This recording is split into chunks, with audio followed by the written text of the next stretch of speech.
This is Jarrod Neumann, and you're listening to Pro Lacrosse Talk. On Striebel. Sidearm whip. Scores. Now in front. Fidel scores. Ball Rabel. Splits two and scores. Kylie O'Miller showing off those shifty skills. Kelly, not shy. Bounces one home. What a start. Welcome to Pro Lacrosse Talk, the voice of Pro Lacrosse. I'm Hutton. He's Adam. Together, we're bringing you interviews with your favorite players and coaches, as well as news from all 4 professional lacrosse leagues. I'm here with Jarrod Neumann, defenseman with the Chaos Lacrosse Club and 2019 PLL Defenseman of the Year. Jarrod, welcome to the show. Thanks for having me. So let's start at the beginning. You were introduced to lacrosse as a senior at Northampton High School. Walk me through how you first got introduced to the sport.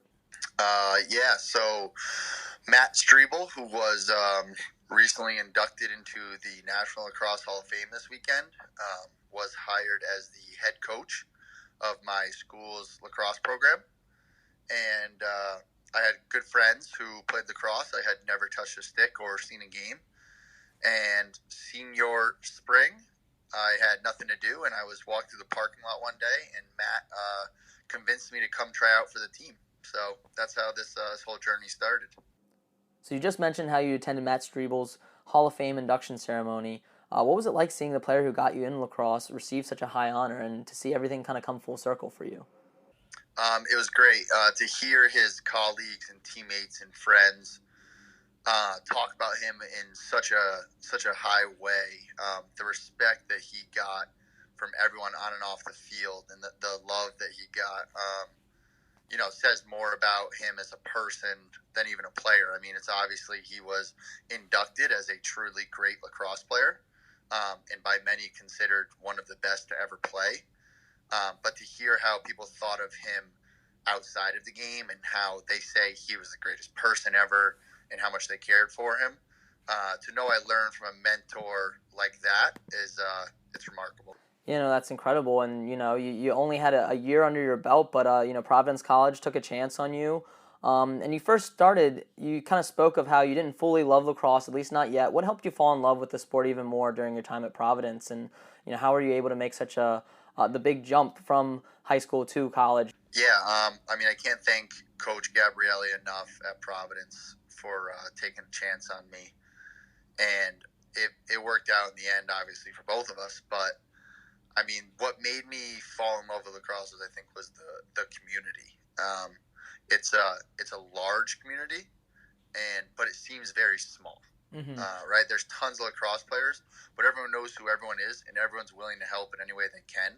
And it's a lot like a brotherhood or a fraternity, I guess you could say. Mm-hmm. But that community is very tight knit, and you see it in sort of you see the Headstrong organization or some of these other organizations that are nonprofits and really trying to help grow the game and do things for a better cause. Mm-hmm. And you see those, and you see how much backing and support they get, and that just shows the strength of the lacrosse community and how they're always willing to sort of step up and do the right thing for those in need. So it's that brotherhood and that community that I had at Providence, and then graduating Providence and using that network has sort of just made me come full circle and just realize, how great the sport is, not only to play, but just to be a part of.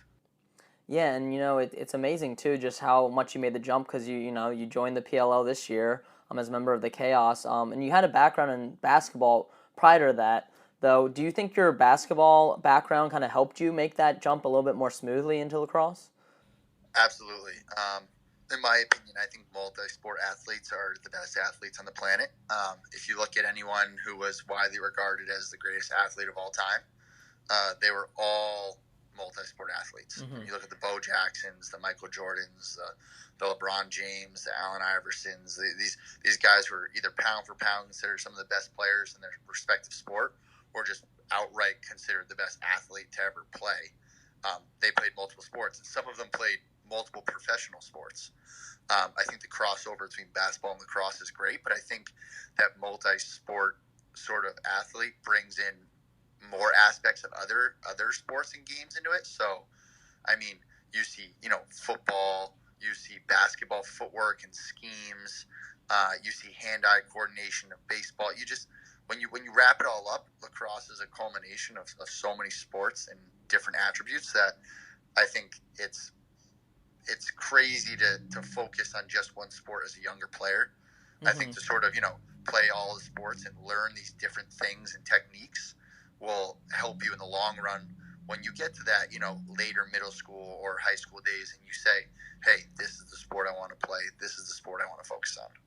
Yeah, no, that's awesome. And you've certainly, excelled as a member of the MLL with the Florida launch, and then you joined the PLL this year. Before we get into your phenomenal first year in the PLL, let's kind of go through what was Paul Rabel's pitch to you that got you interested in joining this new league?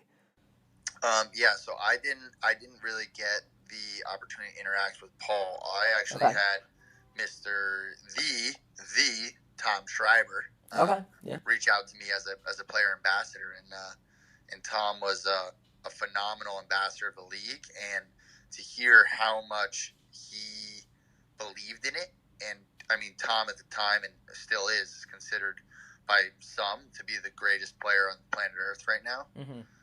So for Tom to believe in it that much and back it that strongly was sort of just like a no-brainer. Like, hey, here's the guy who's considered, the best player in the world right now, and he is excited about it. He's really looking forward to it. And it was very professional, well done, organized from top to bottom, and I think it was just hard to turn down considering where we were before that.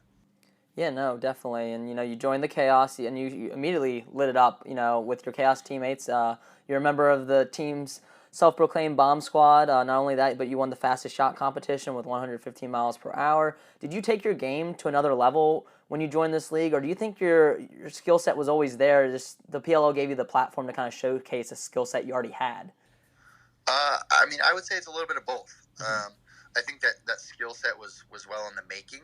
I think I had the reins were kind of set on me a little more to, sort of stay in that confined box of what a close defenseman is. Mm-hmm.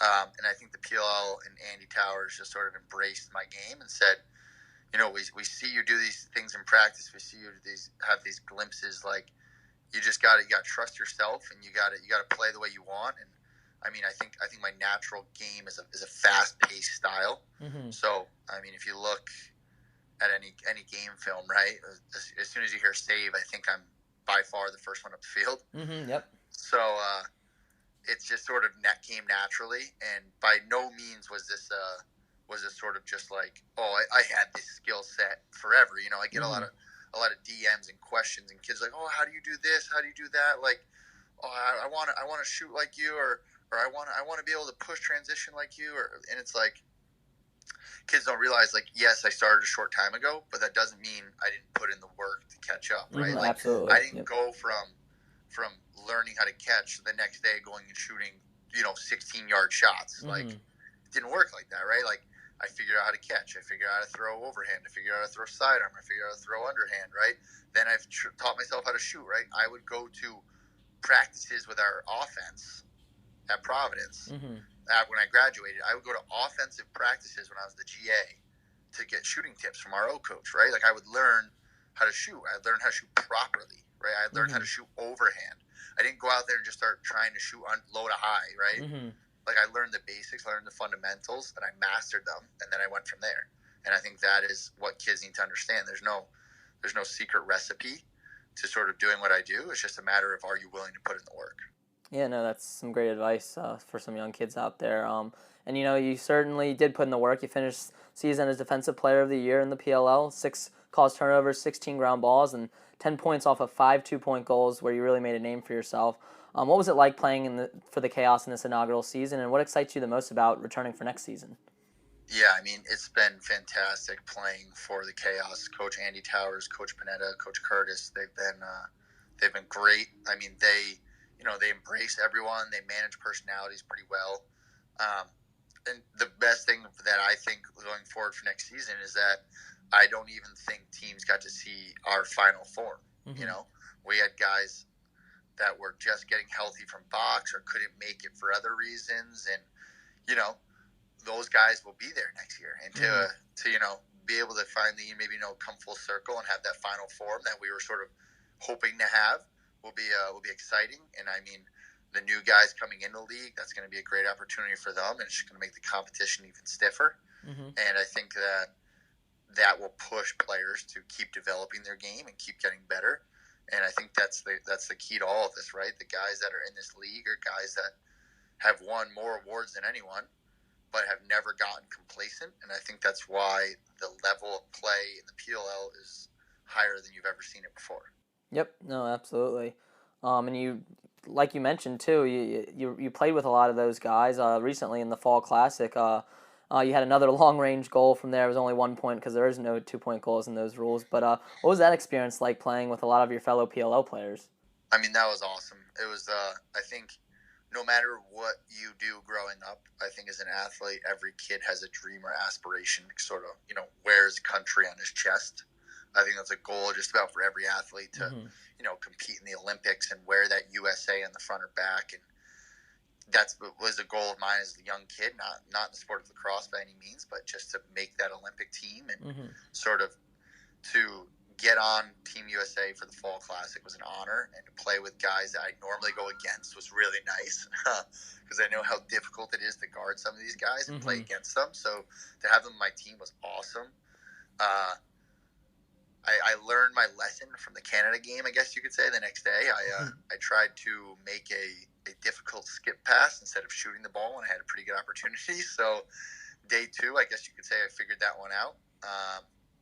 But it was a remarkable weekend. It was a really, really cool experience for me, coming this far in, 7 years and really seeing everything full circle from, my first coach ever to him being inducted to the Hall of Fame. And, he was a multi-Team USA guy. So then for me to, a kid who picked up a stick 7 years ago, to be there with Team USA and representing them while he's getting inducted it was a really memorable weekend for me.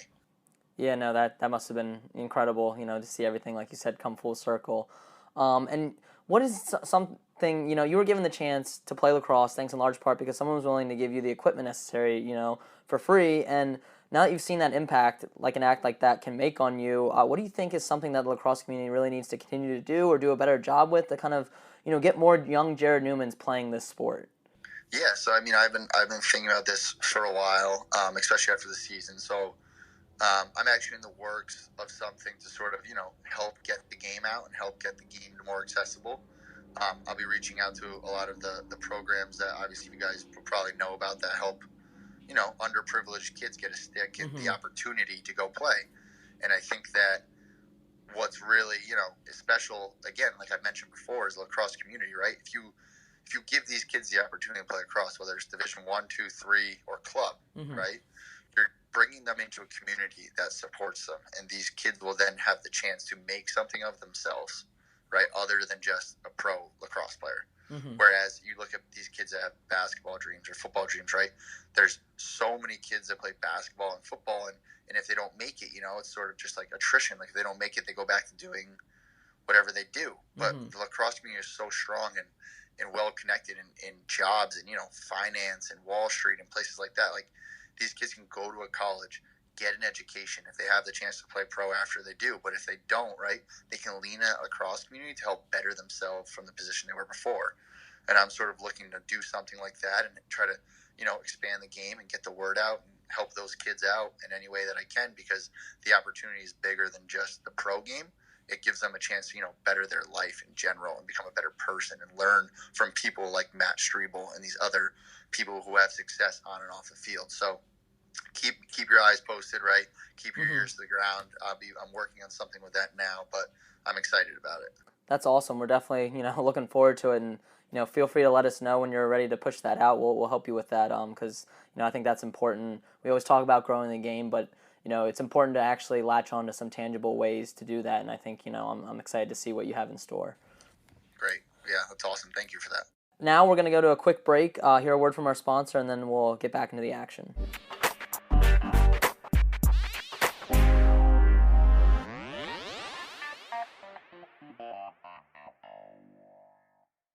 Hey everyone, thank you for listening to another episode of the Pro Lacrosse Talk podcast. We've been using Anchor for our podcast since the very start. Anchor gives you everything you need in one place, and better yet, it's free. They allow you to easily record and edit your podcast so it sounds great and send it out to all the major networks such as Apple Podcasts, Spotify, Stitcher, and many more. Better yet, they connect you with advertisers so you can start making money from your podcast right away. So if you're interested in starting a podcast, download the Anchor app today or go to anchor.fm to get started. Today's show is being brought to you in part by Stitcher Premium. You can use Stitcher Premium to listen to shows ad-free such as Conan O'Brien Needs a Friend, My Favorite Murder, Wolverine the Lost Trail, or our favorite, The Fantasy Footballers. For only $4.99 a month or $34.99 a year, you get access to Stitcher Originals, bonus episodes, and comedy albums. Better yet, if you go over to Stitcher.com/premium and use the promo code lacrosse today, you can get 1 month free. So head on over to Stitcher, sign up, and get your free trial today. All right, welcome back. So now let's dive into our 5 and 5 segment. We'll start off with the lacrosse questions. And my first one for you, Jarrod, is what are some pregame superstitions or routines that you have before games? So the training staff knows me very well in the PLL. I will never be seen, heard, or known from for practice or any other measure. But when it is game day, I have to get both ankles taped, and I am in there getting worked on consistently to make sure that I'm loose and ready to play. Awesome. And when you're also getting ready, what is your top song on your game day playlist? Top song, it rotates a lot, depending on what's out. But if I had a game today, it would be something off of maybe the A$AP Ferg album, I guess. Okay. That new one, Jet Lag. That might be my number one. All right. Number 3, what's one of your favorite Andy Towers sayings or phrases? You made him famous.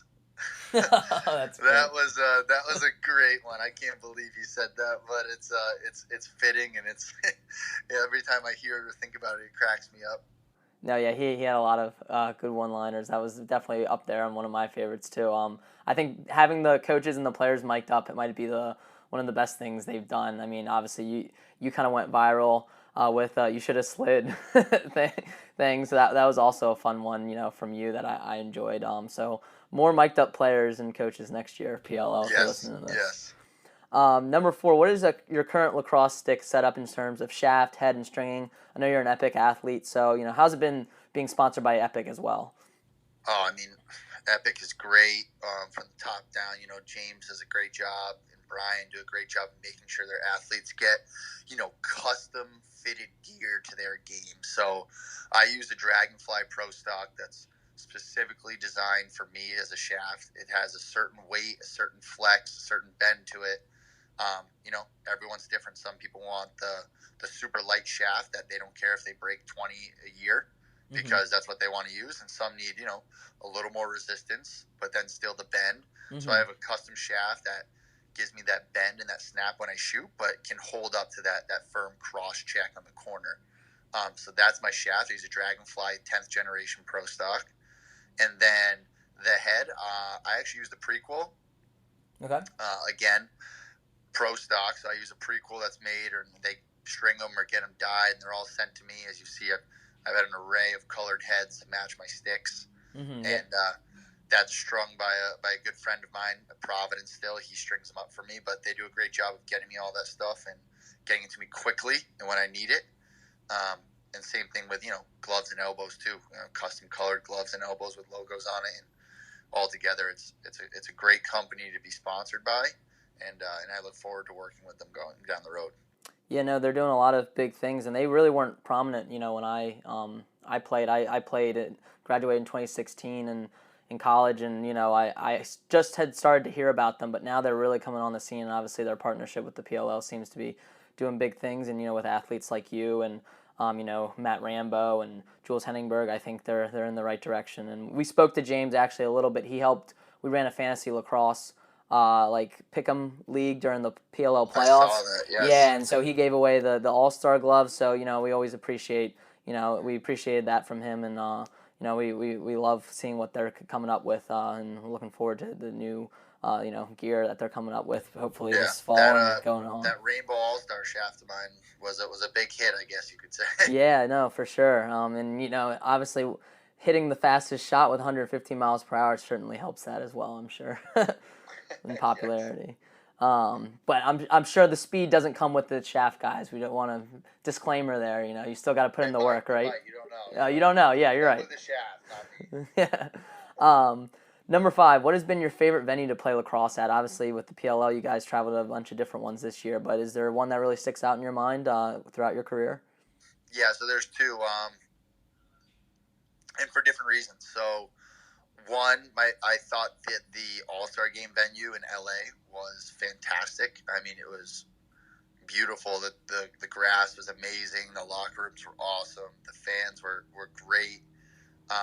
Jim Brown was also there, so that adds, that carries some weight to it for me. Yep. So it was really cool to see him. I think that might be part of the reason why I was so excited to go there. And then Albany, last game of our season did not end the way we wanted to, but that atmosphere, that crowd, that electricity that sort of ran through when plays were made, that's one of the few times I think in my athletic career that you could say that you heard it to the point, like usually as an athlete, you kind of block things out. You don't really hear the crowd or anything. Yep. There were some moments in that game that you couldn't not hear them. It was just overwhelmingly loud and a sold out crowd. And it was a beautiful night to play. So Albany was definitely up there as well. Awesome. Well, that concludes our lacrosse questions. Let's get into the 5 off the field questions. Number 1, who's your favorite non-lacrosse athlete to watch? Favorite non-lacrosse athlete. This is a tough one, but I mean, I used to watch a lot of film of obviously Jordan back in the day and things like that. But right now, I think that it's a tie-up between Steph Curry, because he sometimes does things that makes you shake your head, and then Ezekiel Elliott, because again, I'm a Cowboys fan, go Boys. But big one against the Eagles just recently. Thinking about last night, right? Yeah. Last night he went off, so it was good. It was good to see that. Yeah, no, awesome. All right, number 2, what are some hobbies or activities you enjoy doing when you're not on the lacrosse field? Yeah, so I mean, I love golfing. Golf is, my second favorite sport. It's a very humbling sport, but I love golfing. Golfing is great. Tiger Woods is the GOAT. Don't let anyone tell you otherwise. Golfing, and then I just like spending time outside, right? Like I love the beach. I love being at the beach as much as possible. Obviously, being a New England guy, it's a little tough because most of my weekends in the summer are given up towards lacrosse. Yeah. But any chance I get, I mean, the beach and just hanging out outside and spending time is great. And then obviously hanging out with the pooch. I have a 4-year-old dog named Chief who basically goes with me everywhere. So that's my guy right there. Awesome. Well, that kind of leads into my third question: is what is your ideal vacation? Ideal vacation is anywhere with a white sand beach and clear water. Awesome. Number 4, what is your favorite meal, and do you prefer to dine out, take out, or cook at home? I cook at home quite a bit. I meal prep every Sunday. I get my meals made. I cook dinner almost every night.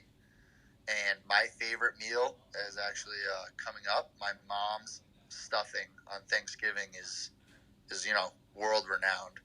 Awesome, that's great. I have friends and college roommates and teammates and friends from home who every Thanksgiving ask if they can come pick up a bowl or 2 of stuffing. That's awesome. That's when you know that you got the best, because you have other people want. She takes pride in it, so it's awesome. And then number 5, what's a book on your bookshelf that you've read or are reading right now that you'd recommend to a teammate or a friend? Mark Glissini, Teammate of the Year award, by the way, gave me a book called Boys in the Boat. I just started it, but it is very good. It's a very inspirational story, and I suggest anyone who wants to read it should read it. That's awesome. So I haven't personally read it. I know it's on my list, but Adam, who unfortunately couldn't join us today, has read that, and he also says that's a phenomenal book. I know he's gonna, once he hears this, he's gonna be kicking himself because. Well, it's good that he's not on it, because if you ruined it for me, I'd be mad. No, yeah, he wouldn't do that, but yeah, he said that it's just a phenomenal read. Like what that team went through, and I've been getting a lot of recommendations to read that, so definitely got to move that up on my list right away. I mean, obviously, Teammate of the Year. He literally, actually, Mark Glissini bought me the book when we were at lunch one day before a game and had it Amazon to my house so I could pick it up and start reading when I get home. Wow. Talk about Teammate of the Year. Yeah, no, that's awesome.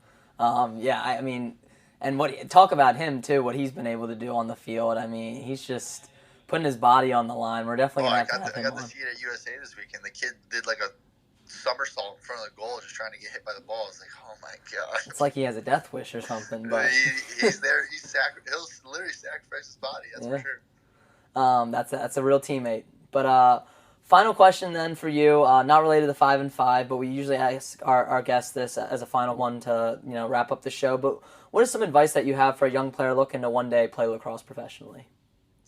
The same advice I give anyone whenever they ask, is there any secret? Is there any sort of, thing I can do to give me the edge on someone else? I use this example all the time. So LeBron James is, in my mind, the best basketball player in the world, right? All-around basketball player. Yep. Everyone says, when he was younger, it's just because he's so athletic and so big and so strong, right? I mean, if you're real honest about it, right, there's tons and tons and tons of 6'8" athletic basketball players in the NBA or at the professional level. Yep. But there's only one LeBron James, right? Yep. No, that's because that guy made a skill set that no one else his size had. He made it. He dominated it. He put in all the work, right? He calls it the recipe. He says he's got the recipe for success. He says all these things, but it comes down to simply putting in the work. He does the work that no one else wants to do, right? That guy's in the gym nonstop. That guy's up early going to workouts. I mean, there's tons and tons of 6'8" players, like I said, but there's only one LeBron James. So anyone who wants to take it to that next level, to be the best, has to be willing to put in the work that no one else will put in. I couldn't agree more. No, it really can get you to the next level. I mean, we talk about, too, with lacrosse, how many different shapes and sizes lacrosse players come in, and really it comes down to who's willing to, put in the work to take their game to the next level, develop those stick skills, and, really learn the game. So I couldn't agree more. But this has been great, Jarrod. We really appreciate it. Remind our listeners where they can find you on social media. Yeah, guys, you can follow me on Instagram at jnew_xv. Same thing with Twitter. So please reach out, ask me questions, DM me. I'm available as much as I can. I get back to as many people I can. Reach out. Awesome. Well, thanks, Jarrod, for joining us. Congrats on a terrific season with the Chaos. And really appreciate it. And best of luck, going in the off season and for next season as well. Great. Thank you.